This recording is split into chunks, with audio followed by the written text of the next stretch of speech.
Count it down. 3, 2. Whoa. Got to get my things in order, making sure I'm getting on the right. Shim, Green Day's performance, undoubtedly the best. Cool, we're at that. All going okay, here we go.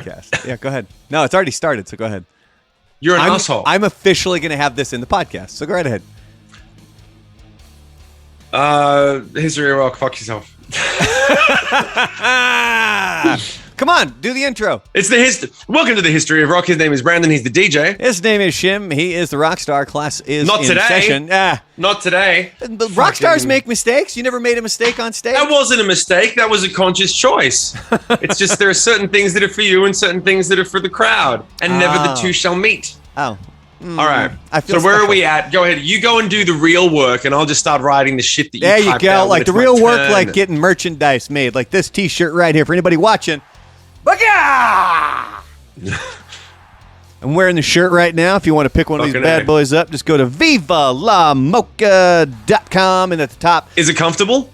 Is it nice, beautiful cotton? It's American made? There's a reason that I ponied up the extra $1.50 for the shirts, because I am a stickler.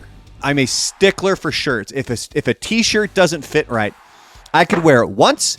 I will never wear that fucking thing again. I'm super weird about it. It has to fit just right. Oh, hey, Brandon. Recording in progress. That's what you get. That's what you get for trying to fuck me on the front end. Recording in progress. That sounded a bit sexy. I'm going to delete that out. Yeah, it's better than the back end. Whoa. Anyway, so yeah. So not that there's anything wrong with that. No, there's nothing wrong with that at all. It's your life. Your life Going is your back life. to our cross-eyed Nobody should bear. judge you whatsoever. Continue talking about how that cotton rubs beautifully against your skin. Oh my God, it feels so fucking amazing. But that's so. I mean, in all seriousness, I am a fucking stickler for T-shirts. If I have a shirt and it doesn't fit right, I will never fucking wear it again. I don't care who bought it for me. I don't care what it is of. I got to be comfortable in my T-shirts. The T-shirts at Viva La Mocha. That's half my wardrobe because of that, because they all fit amazing, and I absolutely love them. So if you want, go to vivalamocha.com. At the top, there's the Real Brandalorian link. Click that, and you can purchase. We have these shirts. We have the hit. I would be a terrible weather guy. I cannot point to save my life. Other way. No, it's right there. No, you're going. Sure. That's what I'm pointing at. I'm pointing. I thought you were pointing at. I thought you were pointing at the album cover. No. So there's the logo here, that we have those T-shirts as well. Plus, there's a Brandalorian logo, and then right there, that's what we're talking about today. So again, if you're here on YouTube, make sure you click like, subscribe, all that fun stuff for us. You guys will see that thing pop up periodically. If you're listening on Apple or Google and hear this weird like click, click, click, click, click, that's not Shim and I. That's actually the little Twitch. The little video thing that I put up there so that we can do this. And then and go to Viva La Mocha for the shirts. Just said that. We got the link. We got the link. No, but I'm saying you got the link down there. Oh, no. But I can't. Yeah, you got to put the link in the description. Who clicks links anymore? Just type vivalamocha.com. Oh, no one's. I didn't read. Okay, so now we're going to have a word conversation in the middle of the podcast. We have to put the link for him. You can't expect people to type that shit in. Oh, okay. I remember that. Yeah, we'll put the link in. Okay. And then, go for it. All right, so we're talking Woodstock 94. We've covered 69 in a couple of episodes. This one, however, this is episode 2.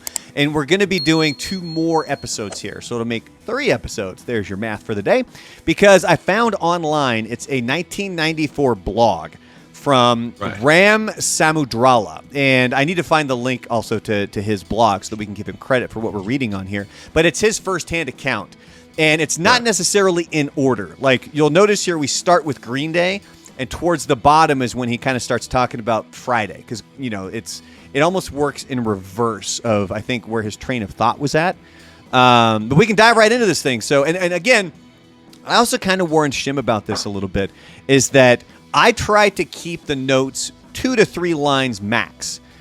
These are lengthy paragraphs that we're going to be reading, so we're going to try to get through them and make sure that it's not just constant interruptions. But so, just to be clear, this is us basically paraphrasing what someone else said. This is an actual account of what happened on the day. Yep. So this is not our opinion. This is us saying what someone else said that was on the day. He's like, 9 Inch Nails sucks. Yeah, I mean, so when I say the words, I'm speaking this in the. I just don't want to piss off any of my friends if it comes down to guys that I met back then.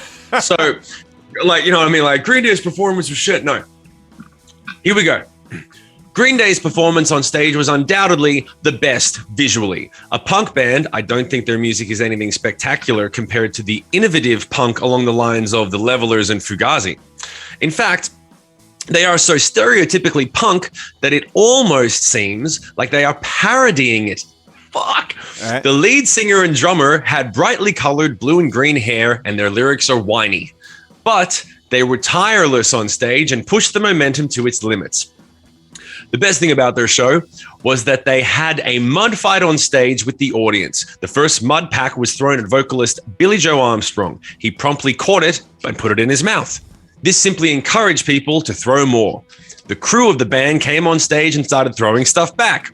Wavy Gravy, the announcer for the South Stage, also followed suit by doing the same thing, throwing mud back and eating it. So that kind of sums up something that we had already known was the whole mud fight. And you can find this one. It's kind of difficult finding Woodstock 94 footage, like full performances and stuff, but I believe Green Day can be found. In the previous episode, we had talked about Jackal, and we talked about Jesse James Dupree coming out and basically just kind of shooting a gun in the air, and he cut himself so bad. He was bleeding everywhere, and they hauled his ass off stage. I, for the life of me, could not find that footage. So when this episode finally drops, if I still haven't found it, if anybody out there, if you can find a YouTube link, send that shit to me, because I want to see the Jackal performance. There's bits and pieces, but I haven't been able to find the full footage of Jackal performing at Woodstock 94. But going back here to the blog, things got really out of control as audience members climbed on stage and security people tried to stop them. It was a futile effort. There was total and utter chaos. One little kid ran on stage, hugged Armstrong, and started running away. But the singer chased after him and brought him back to sing a few lines. I bet that made that kid's day. Running around on stage had its problems, however, as bassist Mike Dirnt, as Mike Dirnt discovered. As the show ended, the security people mistook Dirnt running around for one of the stage crashers and tried to knock him out, very much against his insistence that he belonged to the band. It was the most out-of-control show I saw, yet nothing violent happened, and the security people and the audience made peace afterward, though I hear Dirnt lost 3 of his teeth. And this was written on the day, like the day after, like he saw that shit. Yeah, he was probably, I could probably reach out to this guy and we can get his firsthand account. I would imagine that he was probably taking notes kind of periodically throughout. And what's really cool about this blog, when he gets to the end, he kind of gives a heads up as, hey, if you're looking to do a festival like this, here's some pointers. Like one of the pointers is don't bring a bunch of shit. Like you're there for 3 days, plan on not sleeping, and don't bring a bunch of stuff. He's like, I brought my tent, and that just ended up being something I had to carry around. And just plan on not sleeping. Do a bunch of blow and just stay up for 72 hours. No, I'm kidding. He doesn't say the cocaine thing. But he does say, like, just kind of plan on not sleeping. Your personal recommendation? Yeah, fucking cocaine. Woo! After the Green Day show, people tried to get back to the North Stage, except that there was a fence around the concert area, and it slowed things down. I know. In a spectacular... Fence, fuck. There was one left. In a spectacular moment of cooperation, the people, including me, at the fence yelled, "Everyone step back," and the whole crowd stepped back in unison. The fence was down in a minute. Contrast this behavior to what happens when people in front are getting crushed and the audience is asked to step back. No one does. I guess we have our priorities straight, huh? Yeah. I just found it so funny that this dude was talking about how, there's a fence in the way. So we were just like, hey, back up. Let's just fucking tear this bitch down. And they did. Yeah. And no one asked questions. Everyone universally understood. It's like sign language. This is exactly what we're doing here, man. Yeah. So he goes on to say, as I walked away, I could hear the Paul Rodgers band, who I chose to miss since Brian May from Queen didn't show.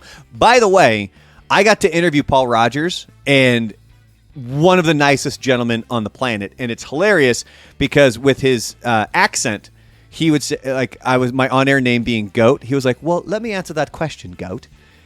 Oh, yeah. Every time, dude. It was great. Yeah. Oh, it was great. So anyway, Brian May chose not to show up, but Slash was the guitarist and Jason Bonham as the drummer covering Bad Company tunes. They sounded pretty good. One of the themes of the festival was Feel like making love down, down, down. feel like making love. Sorry.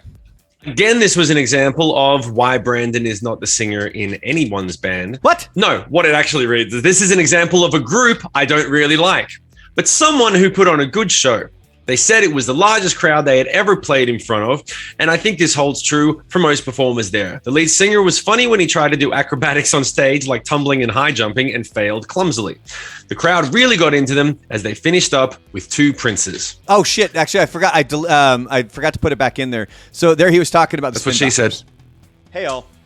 I forgot I'd actually deleted the I was going to say line. I was reading that point, waiting for it to come down to the point because you set me up like a bitch just then, and everyone watching thinks Shim's having a stroke. I do that actively all the time. Do you smell burnt toast? Let's just go to the next paragraph. What the fuck is that smell? Keep going. So after the Spin Doctors, it was Perry Farrell and Porno for Pyros, which again we talked about with Lollapalooza. Some of those bands, they jumped off the Lollapalooza tour to make sure they could go do Woodstock. Porno 94. for Pyros was the first time I heard Perry Farrell. I didn't know. I caught most bands in reverse. Like I listened to Foo Fighters before Nirvana. Like I was just young enough to catch that second wave of everything. So Porno for Pyros also, I heard of. But being a half a world away kind of affects that too, don't you think?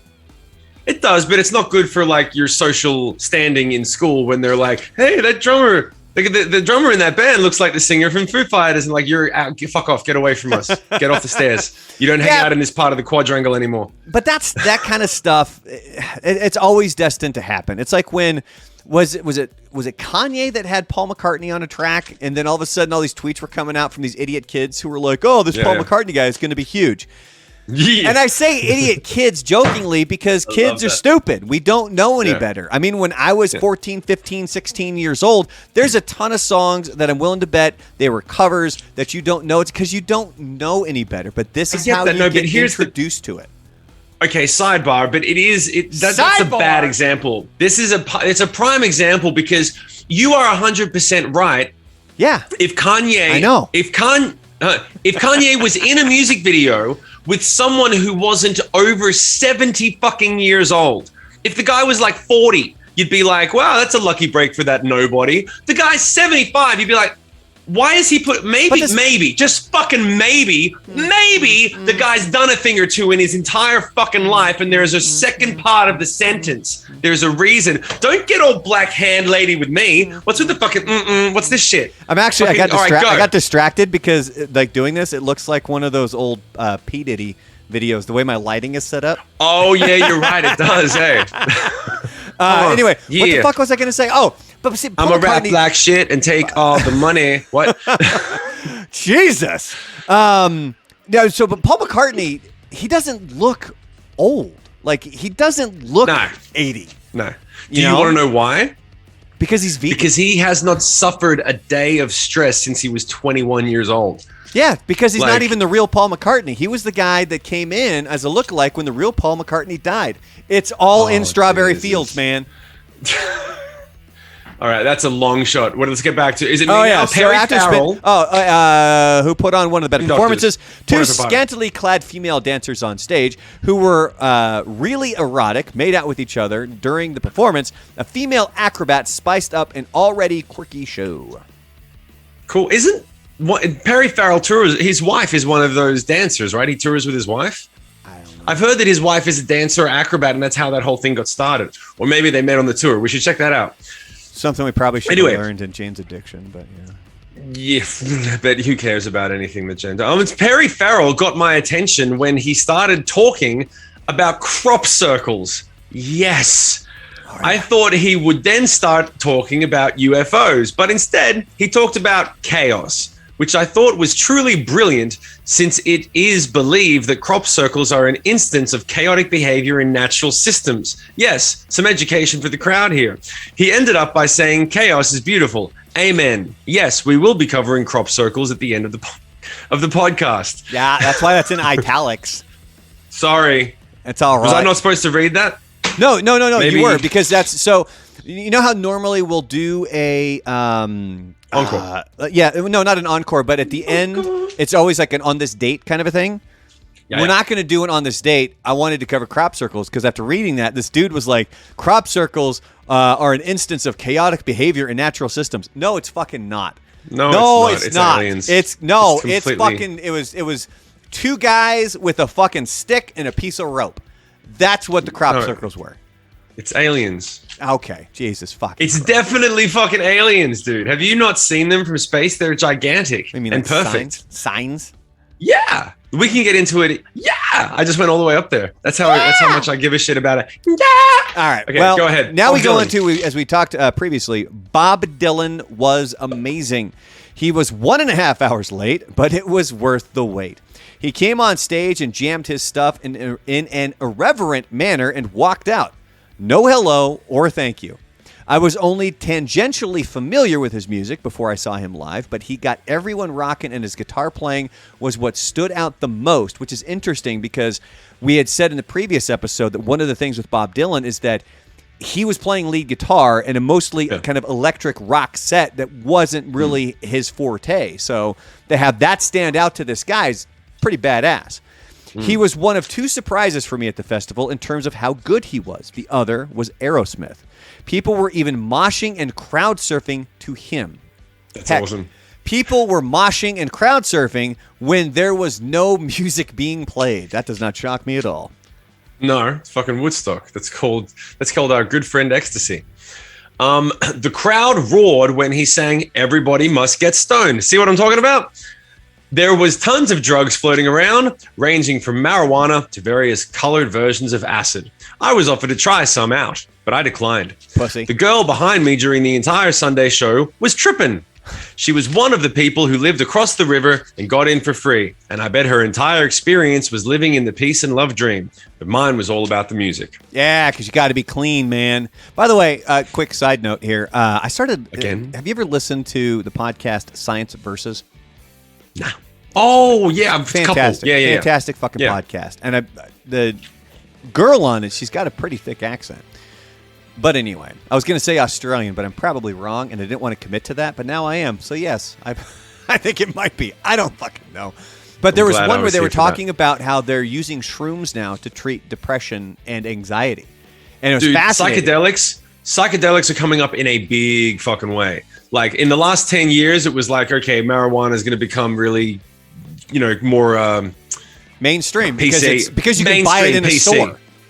Exactly. Mainstream is the word I was looking for. Acid's going to be the next thing in 10, 20 years that it's going to be mainstream as well. But but you can't drive your car on acid, dude. No. And see, and this is what's going to make that very difficult because being on like acid or shrooms, it's I mean, I would hope that it would just be to the point where people are like, yeah, I'm in for the night. Or like, yeah, I'm not fucking going anywhere. Because that was always one of the big arguments behind marijuana and legalizing it was, well, we have ways to test if there's alcohol in your system and you're driving. We need to have a similar system so that we can test if you're high on marijuana. Although the breathalyzer tests that they have are wrong a lot. We learned that from our lawyer friend. But yeah, it was fascinating listening to this one. What? We learned that who's we? Oh, who's your lawyer friend, and why did you learn it? Sorry. The morning show that I was on, I totally fucking spaced on that. Woo! Because I thought you were dragging me into some memory that you sort of been like, remember that time when we drove fucking high? I'm like, whoa, I wasn't there for that. We got way fucked up. We were doing like 105. No, so we do a segment on the morning show that I was on. It was called Ask a Lawyer, and Justin Underwood, our good friend, the lawyer, would come in, and he would tell us, he's like, there's so many times where you go to like look at one of those machines and the way it's calibrated, he goes, and it's fucking wrong. It's wrong a lot. Right. So anyway, that was one of those big things. But again, back to this podcast, it was fascinating because apparently there is legitimacy behind the whole shrooms, and I've even looked into like the ketamine treatment as well to kind of help with depression and anxiety. And they haven't been able to pinpoint what it is. It's not guaranteed. Like there are some people who it does not fix the issues for. But one of the things that they talked about when it comes to the shrooms is it's a massive dose that they're giving you. Like if you're doing one of these trials and they're going to give you psychedelic mushrooms like psilocybin in order to conquer like your depression, It's a huge fucking dose. So you have to make sure. But on top of that, the guys are like, well, yeah, the only thing is shrooms are non-addictive and you're not going to die from it. Like, unless you go. You're just going to have a real bad time if you take the wrong trip. Well, but it's kind of like what they say with alcohol, where it just depends on what your mood is going into it. Which is weird because when I was hearing that, I was like, well, if you're depressed, doesn't that mean it's going to be a shitty trip? Not apparently. Because they said that they're like everybody has all different kinds of trips. And the thing that they said about the people who had the bad trips, those people still had their depression solved. Like it still became a solution. Are you considering doing this? Fuck yeah. Dude, are you kidding me? When? I don't know. I can't. I mean, I live in Texas. We're like, our fucking laws suck. Dude, if there was a way that I could do it and it's controlled and it would help me with my depression and anxiety, in Cali. There'll be someone in Cali. Fucking heartbeat. There's definitely going to be some place in LA. All right. There's all that shit's around LA. Let's do it. All right, serious question. And you can choose not to respond. You can plead the fifth. Yep. Do you know what plead the fifth means down in Australia, mate? Yeah. I've watched the movies. Okay. I've seen TV shows. Yeah. You ever done shrooms? No. Oh, fuck. Not yet.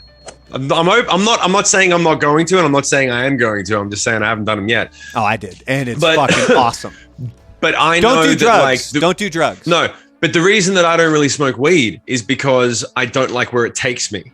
The reason that I will drink when I drink is because where it takes me is like I relax. I don't get stressed out. I don't fucking think too much. On the times when I smoke weed, I just think too much. And I always go back to like, I'm that guy that always goes back to, oh God, you remember that time when you were 15 and you said that stupid fucking thing and then that chick just dumped you immediately? It's because you're a piece of shit and you still are. And I'm like, wow, where'd that come from? And dude. I'm like, yeah. Cracking the fucking whip. No, shit, I'll tell it on the podcast. Hi, Mom. We did shrooms one time and we weren't going anywhere. We stayed in this person's apartment. I'm not going to, call out the person that I did them with. But we hung out there. We watched movies and it was fucking awesome. Fight Club felt like an entire lifetime. Dude, I'm fucking not joking, man. I watched Fight Club and when the movie was over, I looked at my friend and I was like, did that feel like it took a few years? Yeah. And he's like, yeah. Like it felt like it took forever, but there was no complaints. In a good way? Oh, fuck. It was awesome, man. And then we watched, have you ever seen Resident Evil? The first movie, the very first Resident Evil movie. So there's the scene where you have the little arms and they're moving the test tubes around and it's kind of zooming in. And I remember the second movie we watched was Resident Evil because we were like, hey, we're feeling good. This is awesome. Let's ramp this bitch up. So we start to watch Resident Evil. And I remember that scene and we were like sinking in our chairs. Yeah. And then when the scene was over, we sat back up and I'm like, I want to watch that again. And he was like, I want to watch that too. Because it was like, it felt like a ride. It would, again, don't do drugs, kids, but it was fucking awesome. But don't do drugs. I love that. Don't do drugs. It was fucking awesome. But I'm not gonna bullshit about it, but like there's things that you need to be careful about, and there's things that you should and should not do. But if there was a possibility to do this to fucking solve this fucking crippling depression and anxiety that I deal with on a daily basis. As far as I'm concerned, the only thing that I say about that is you got a free pass. If you think that something's going to help you with the struggle that you're facing in your life, as long as you're not hurting someone else, do what you got to do, man. Fucking A, mate. Whatever fucking works for you. All right, back to Woodstock 94. So we're jumping right into your favorite band here. A few light bulbs appeared on stage.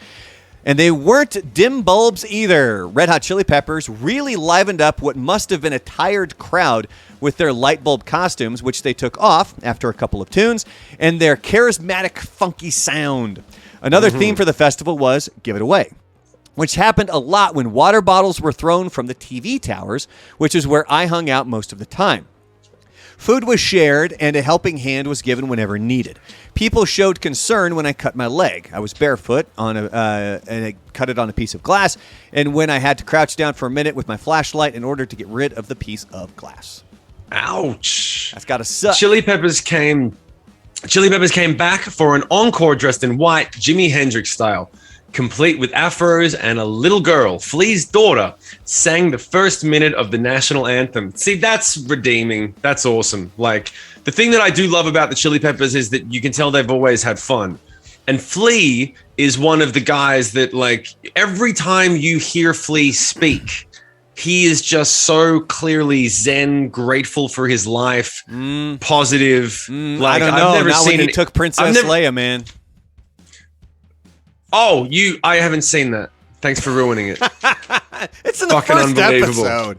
I haven't We seen the talked first about episode. it. I put that in one of the you said that notes. he was in the episode. You said Flea was in it, and I had forgotten until this moment. You're such a prick. Like, dude, when are you like, gonna watch let it go. Holy shit. Give it away. I work for a living, bitch. And I don't? The Chili Peppers here. It's up to you. The Strains of Czar. The Strains of Czar? Oh, the Strains of What is Czar that? heralded the arrival of Peter Gabriel, who put on the best performance both visually and musically. It was incredible to listen to the crowd chanting "In Your Eyes" at around 1 a.m. in the morning with thousands and thousands of brightly lit candles waving around. The daring and innovative performance is the reason why Gabriel was the headliner for the entire show. Or is it possible your that eyes. the reason that he was the headliner was because he was able to perform that type of innovative performance was because they paid him as the headliner? Probably. Just think about it for a second. The festival was appropriately renamed Mudstock when the thunderstorms came Saturday afternoon. I had to go across the north stage in order to get to the Wiz. What? To get to the Wiz so I could get a couple of disposable cameras. What the fuck is the Wiz? Like, is that what he called it? I think it was like a store or something that they had there. Okay. He Disposable cameras purchased a couple of captured disposable cameras. Disposable cameras to capture it on film took me a couple of hours to get back and forth. Damn. During which I managed to see Joe Cocker, where he did the classic with a little help from my friends. He said, everyone needs some to get through the night and day. And I am greatly indebted to everyone who has helped me out. See you in 2019. 2019 never happened because they weren't able to put together a 50th anniversary show together. That was something that Joe Cocker apparently said. He was like, "See you in 2019," because obviously this being the 25th anniversary, 2019 would be the 50th anniversary. And were they going to do it? Never happened. There was. Were talks, they going to? Yeah, I mean, there was talks, and as the summer began, all of a sudden everybody was kind of like, "We haven't really heard anything about Woodstock. Like, are they not going to, like, did Limp Bizkit really fuck it up for everybody at Woodstock 99? Why does everyone bad? blame Limp? When you get into it, it's not all Limp Bizkit's fault, by the way. No, it's like, not. when you start to research it a bit, which Brandon's just filled me in, I'm like, but Limp Bizkit literally takes the brunt of, like, I remember, here's the thing, I'll tell you, okay, sidebar. I'm going to tell you the memory that I have from Limp Bizkit and what happened the first year. Hold on. That I was, what? You have to start this with a Fred Durst, yeah. Yeah! There you go. Get the fuck! Wait. Get the fuck up! No, it's got to be, yeah! Sorry. Well, I guess it would be nice if I could touch your body. I know not everybody. I always thought it was weird that he sang that way. In the first album, he sang with this, he did that weird fucking trail off, like, do you remember that? Yeah. He was like, everybody like me. And I'm like, and then it wasn't there on Significant Other. And I was like, thank fucking God you got rid of that thing. It wasn't really there on Counterfeit. It was on Counterfeit. Yeah, on Counterfeit. So anyway, fucking this show should literally be relabeled like, fuck Fred Durst. Why? I like Limp Bizkit. I love Limp Bizkit. They were my favorite band. Literally.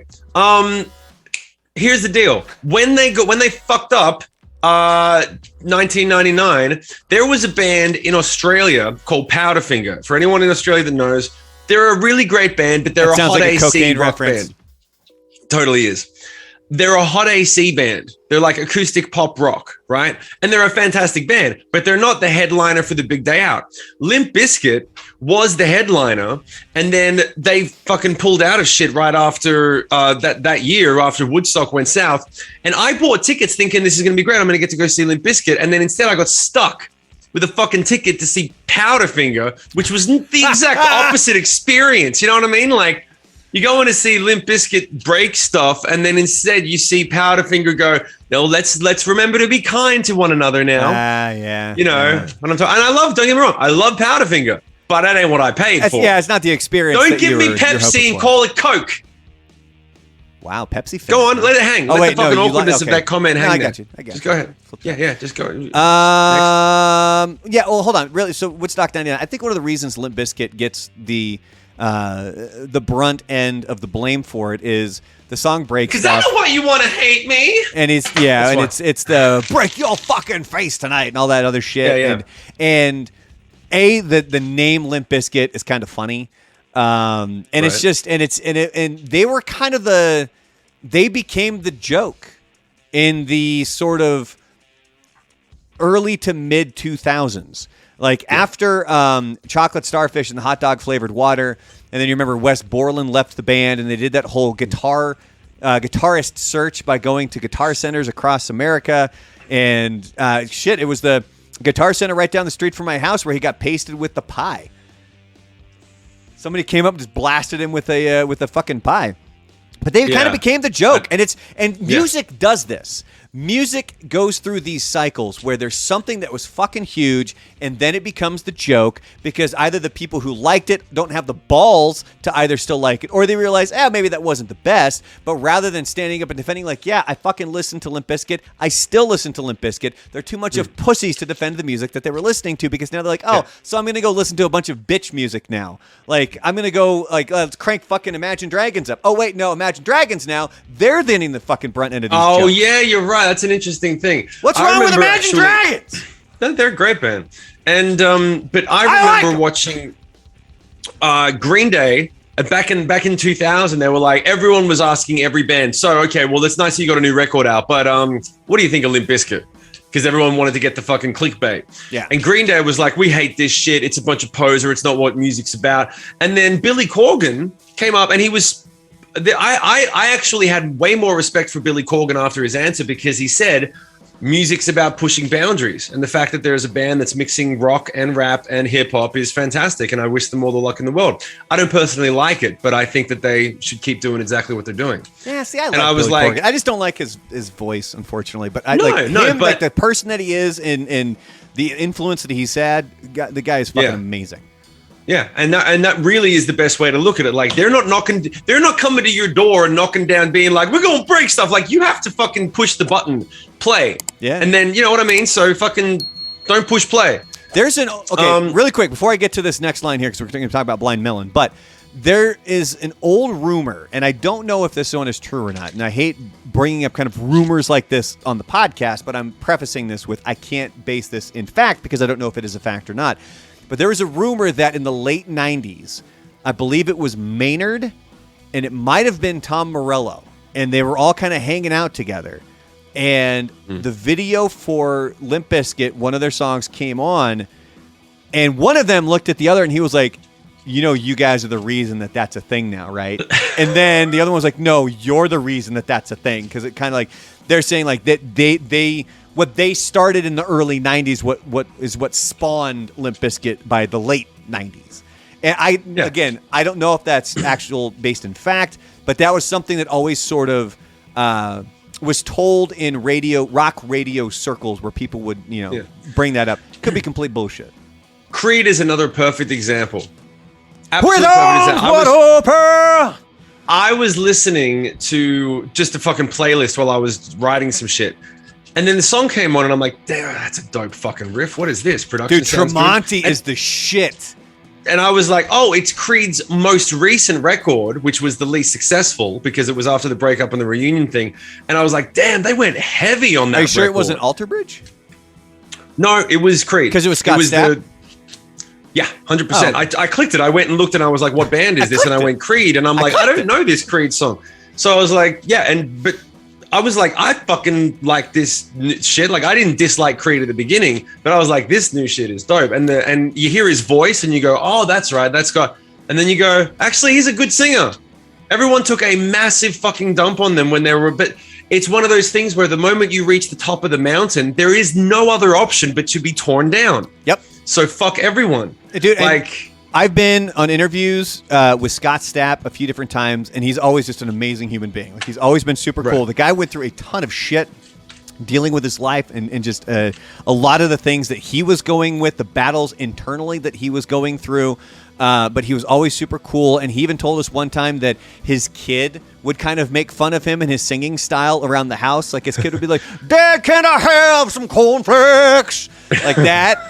And he was willing to admit it, and he would sing it, and he would poke fun at himself, and you could tell, like, hopefully he's in, a better place now. And I will defend that guy as much as I need to, because anybody wants to knock Creed or they want to knock Scott Stapp, you don't know who that guy is. You don't know the shit he's been through. You don't know how good they were. And again, like Tremonti, that dude's fucking guitar playing is on a whole other level. That dude's the shit. But anyway. So back to Woodstock 94. So next online was Blind Melon, who also put on a great show. Vocalist Shannon Hoon resembled Joplin a lot, meaning Janis Joplin, complete with the white dress and barrettes. After their show, Tom Arnold of True Lies was one of the surprise guests. This is a thing that I'm glad I found this blog, because other than this, I had not read anything about this happening. And he introduced his co-star of True Lies, Arnold Schwarzenegger, who turned out to be Chris Farley from Saturday Night Live flexing his muscles. That is amazing. You can find this online. Like, you can hear them introducing Cypress Hill, which leads us to the next note here. Cypress Hill were next, and the singer smoked a joint on stage. No way. For all the people getting high. Pigs was definitely a popular tune among the crowd. Even I was amazed at the crowd response for this tune. One Saturday Night Live writer said they probably had the best message among all the Saturday bands. Saturday Night Live writer? Anyway, they were one of the few bands actually promoting aggression. The singer remarked that the sight he saw when he flew down was amazing. Really? They weren't promoting aggression. Interesting. See, that again, that's one of those things that I wasn't quite. And then Henry Rollins, sure. though. Let's go to Henry Rollins, because that motherfucker promotes some aggression. Henry Rollins' tattooed body was the object of admiration by many. Rollins was strongly anti-drug and anti-alcohol, and this surprised a lot of people. But he's amazingly clean cut, even though he doesn't appear so. Yeah, that's oh shit, that's a big thing. He's a straight edge. Yes, there you go, straight edge. Yeah, so he's a straight edge. Yeah. By the way, if you ever straight edges are the dopest fucking people. If you get a chance to have a conversation with them, they cut straight to the point of whatever's going on. Yeah. Like, there's no bullshit with the straight edge. Well, because there's no alcohol or any other shit up in their head to confuse anything. It's just a fucking. And I remember one of my sound guys was a straight edge for a while. He was so normal, we didn't even think that he was straight edge. A couple of months in, we're like, "Hey man, you never come out and have a drink?" And he's like, "Yeah, I'll come out." I said, "Oh, but you never have a drink?" And he's like, "No, I don't drink. I don't smoke it." And then finally, I'm straight edge. A couple of months later, he's married, and he's got his wife at home, and he has a relationship when he's out on tour. And they said, like, so we're talking about chicks. We're talking about, like, so yeah, but like, if you weren't, like, what sort of woman are you into? Like, what sort of chick you go for? And he just went, "My wife." And we were like, "Oh, cool. Yep, got it." Like. All right, so I was like, there's nothing more fucking scary than a straight edge, a man that knows exactly who the fuck they are. Last part here, nihilism mixed with reason, another theme for the fest, talking about Henry Rollins. And let's make this, because this next one here is pretty lengthy in regards to. Hold on a second. What does that mean? Nihilism mixed with reason. What does that fucking mean? Another theme to the festival? I don't know. Maybe we can look that up later. Like, burn it to the ground because we all agree that it's the right thing to do? Because we have a reason to do it. But doesn't that lead to, like, burning down Woodstock? Like, that leads to aggression. Well, yeah. 99, baby. Fucking hell. All right, so this is a long one. Yeah, so no, we're going to put a pin in this. We'll make this one. God damn it, we still have so much to fucking go through. All right, do this last one, because then we'll pick up the next episode with him talking about Primus and Nine Inch Nails, which is fucking hilarious. So do this one here. All right, wait, hold on a second. Because we're not really selling up because here he's talking about actually, like, the commercialization of things. Yeah. And he's claiming, like, no, that wasn't the reality. And he brings up your Pepsi and Coke here. This is the reality of what it was like. Here we go. The band's vocalist was really impressed with the festival and repeatedly said this festival was a lot better than Woodstock 1969 one, which he was there for. Really? Fucking Henry Rollins? The band. No. The band. It's the name the of the band. band. Got it. Yeah, okay, no, cool. no, it wasn't Henry Rollins. And this is true since the other festival didn't have water and food all around. Fuck. I never had problems with food and it was quite cheap. I spent $5 on 2 hot dogs, which was a decent meal. Pepsi, well, I drank a lot of water and on my way back to the buses, I was offered free food and drink, but I turned it down since I didn't feel like carrying it, ! For some reason. Commercialization? Not a whole lot. In fact, I am happy there was some provider giving us food whenever we needed it. I am happy for the toilets and the fact that they were cleaned regularly. The Peace Patrol was really cool people, just like you and me, who were simply hired just for the festival. In fact, the whole festival was manned by students and other youngsters who were not professionals or any sort and simply agreed to work for a free ticket and extra spending money. I got into an altercation with one of the professional security people and his behavior was completely different compared to the people wearing the Peace Patrol shirts. I appreciate some of the crowd support on this, and while I hope this guy was having a bad day and he's having a good life, what goes around ... So basically, it was actually a very well organized festival, contrary to popular opinion. Apparently. At least that's according that's to the end of that. At least that's according to this kid. So we've got a whole lot more that we're going to get to. We need to get to an encore here though. So let's fuck it. Let's just jump right into it. All right. So what we got? His name is Brandon. And he's the rock. Say it. Finish the statement. Tune in next time for. Statement. He's Brandon's the rock star. His name is Shim. He's the guy. Class dismissed.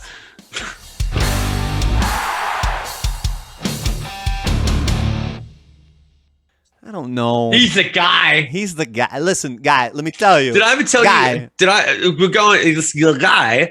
Tell the 5 fucking thoughts. Fucking 3 Stooges in the doorway right then.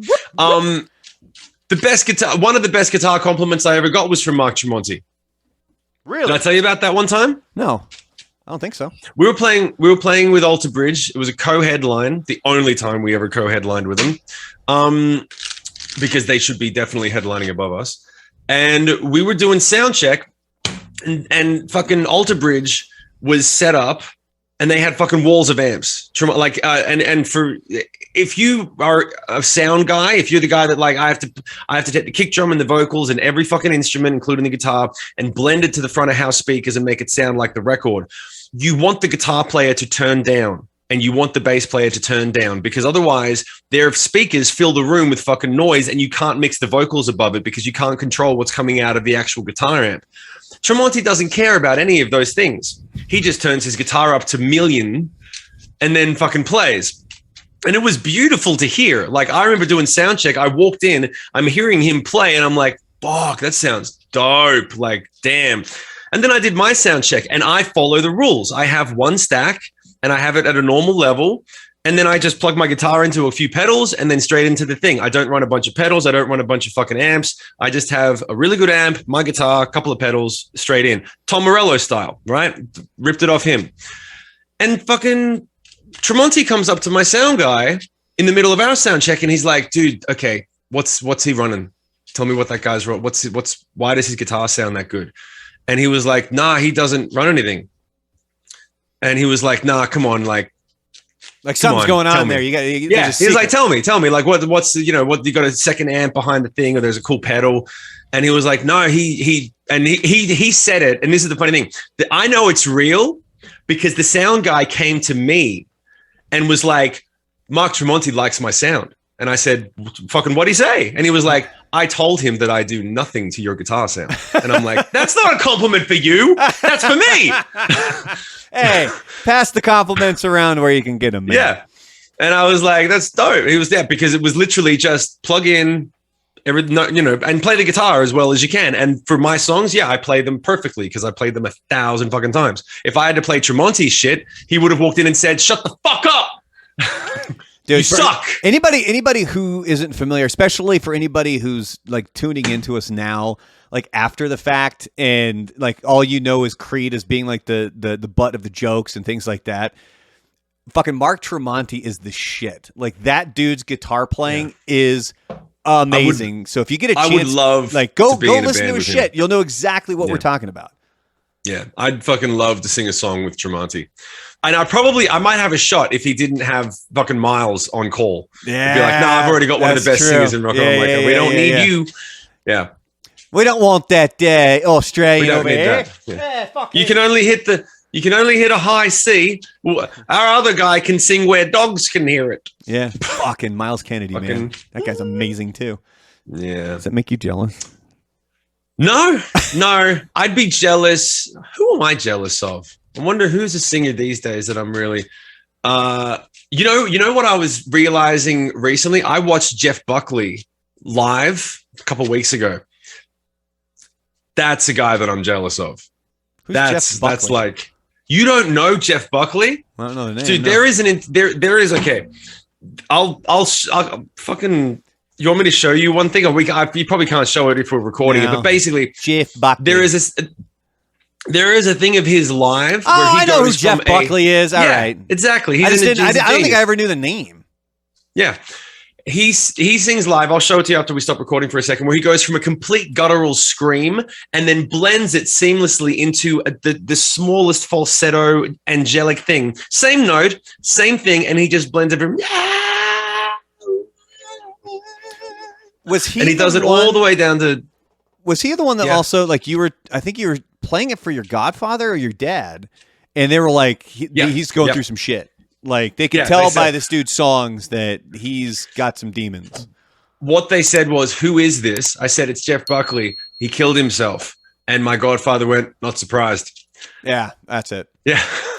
See, I do pay attention. It just takes me a little while to. You remember my stuff more than I remember my stuff. Might. All right. Well, let's wrap up this encore because we're gonna roll right back into because you guys notice I'm rocking the cross-eyed bear T-shirt there. We should do a drop bear. It's a cross-eyed drop bear. Oh, we can't do another drop. We can't do a bear. We got to do another. We should do a koala. We'll find. I think it's going to be tough. Topping that shirt's going to be tough. It's a fucking genius. I've idea, had this shirt in the back of my brain since I found out I was wrong about those fucking lyrics, and she was not singing about a fucking stuffed animal. She was talking about the burden, the cross-eyed bear. Yeah.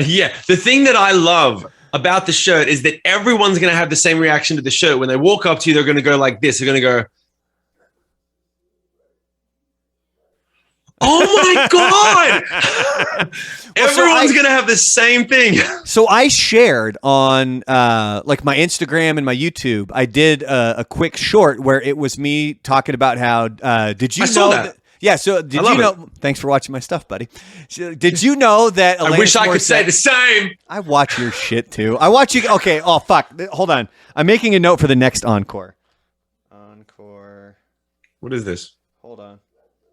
Oh, here we go. What's the note? I'll tell you in the next encore. I don't want to. Okay, fine. I'll tease it now, but we're going to talk about how pissed you got at Fall Guys. But yeah, so see, you can see the look on his face right there. He already knows it's coming. But there have been people who reached out to me and they've commented and they're like, yeah, hey, so I totally thought it was a stuffed animal too. Like we're right there with you. And I'm like, thank God I'm not the only one. Because seriously, and if you want to see a picture of 15-year-old Brandon with hair, it's in that video clip. That's the one where I'm sitting there and I'm like, and 15-year-old me. See, because I did two. There was one that I did that was a clip. I didn't see that one. Okay, so there was a clip from the actual episode where we talked about it. Mm-hmm. I did that into 60 seconds. Now, so we're recording this.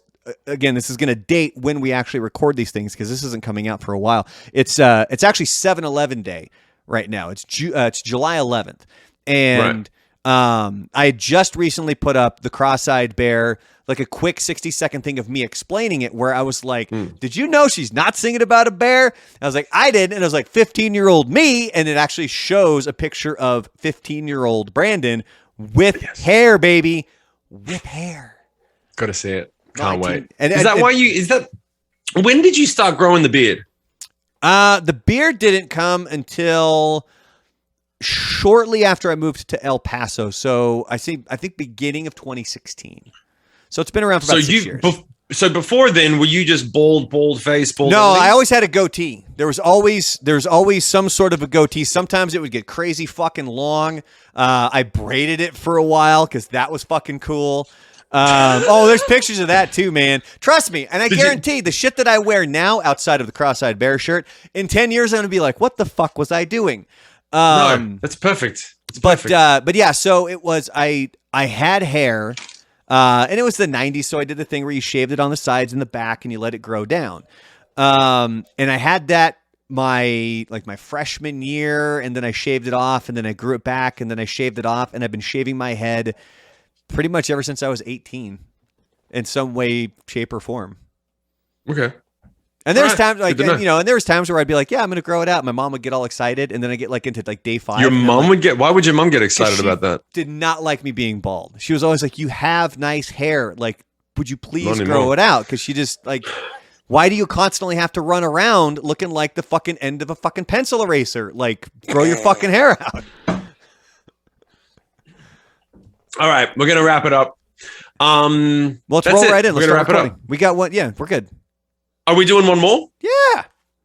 Oh, we're doing another one. Yes. Oh, I didn't know. Okay, hold on. Yeah, we're finishing this bitch up. You got to go. Okay, can I just take? I got to take a piss and just give me 1 minute because I also. Okay, can we stop recording then to talk about one thing before I forget?